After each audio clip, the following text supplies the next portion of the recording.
안녕하세요. 오늘은 3월 19일 화요일입니다. 끝은 아니리라.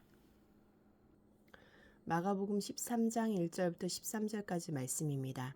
예수께서 성전에서 나가실 때에 제자 중 하나가 이르되 선생님이여 보소서 이 돌들이 어떠하며 이 건물들이 어떠하니이까. 예수께서 이르시되 네가 이 큰 건물들을 보느냐. 돌 하나도 돌 위에 남지 않고 다 무너뜨려지리라 하시니라.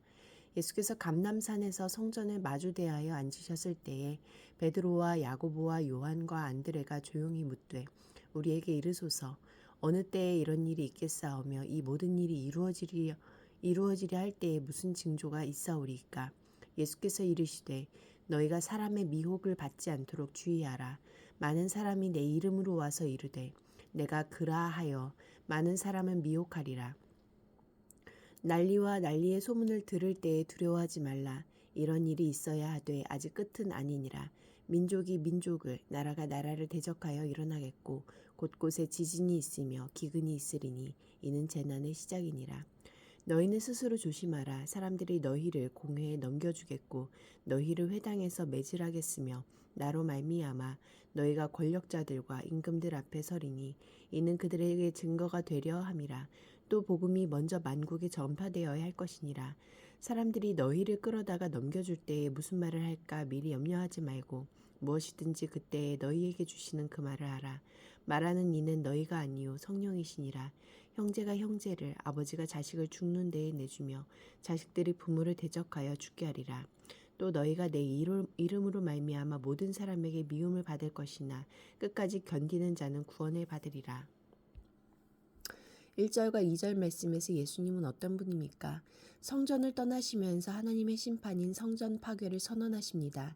성전이 이미 기도와 예배를 통한 하나님의 임재 장소로서의 본질을 잃어버렸기 때문입니다. 본질이 떠난 자리는 탐욕과 외식 그리고 삶의 열매가 없는 위선으로 채워져 있었습니다. 크고 화려한 건물과 세련되고 웅장한 예배 형식이 교회의 본질을 증명해주지 못합니다. 만민을 위한 기도와 참된 예배예요. 그리고 삶의 예배가 있는 성도로 채워질 때 참된 교회가 옵니다. 그리고 바로 그곳에 하나님의 영광으로 임재하십니다. 5절부터 8절까지 말씀에서 나에게 주시는 교훈은 무엇입니까? 예수님이 성전의 끝을 예고하시자 제자들은 세상 끝의 징조를 묻습니다. 유대인에게 성전의 멸망은 곧 세상의 멸망이기 때문입니다. 하지만 예수님은 성전의 종말과 세상의 종말을 분리하십니다. 성전이 무너져도 세상은 무너지지 않으니 호들갑 떨지 말라고 하십니다. 주전 70년 성전이 파괴될 때 로마에 대항하는 독립투사들이 종말론을 부추기며 그리스도로 추앙받고 전쟁과 재난의 현상들이 종말의 징조로 회자될 테지만 그 미혹들에 흔들려선 안 됩니다. 세상의 끝이 이르기 전에 사회 혼란이나 자연재해들은 자주 반복적으로 일어날 것이니 섣불리 세상의 끝을 말하는 극단주의적 주장에 동요되지 말고 도리어 시작이란 마음으로 신중히 깨어 있어야 합니다. 그리스도인의 고난은 종말의 시점을 알아내어 그 직전에만 잠깐 버티면 끝날 일이 아니므로 수없이 등장하는 종말에 관한 주장들에 쉽게 동요하지 말고 일상 속에서 말과 삶으로 복음 증거 사명에 충성해야 합니다. 9절부터 13절까지 말씀에서 나에게 주시는 교훈은 무엇입니까? 성전이 파괴되기 전 제자들을 통해 복음이 편만하게 전파될 것입니다. 그 과정에서 제자들은 극심한 박해를 받을 것입니다. 하지만 제자들은 신문하는 이들 앞에서 염려하거나 두려워할 필요가 없습니다. 성령님이 해야 할 말을 생각나게 하실 것이기 때문입니다. 언제든 복음을 반대하는 세상이 우리에게 믿음의 이유를 물을 것입니다.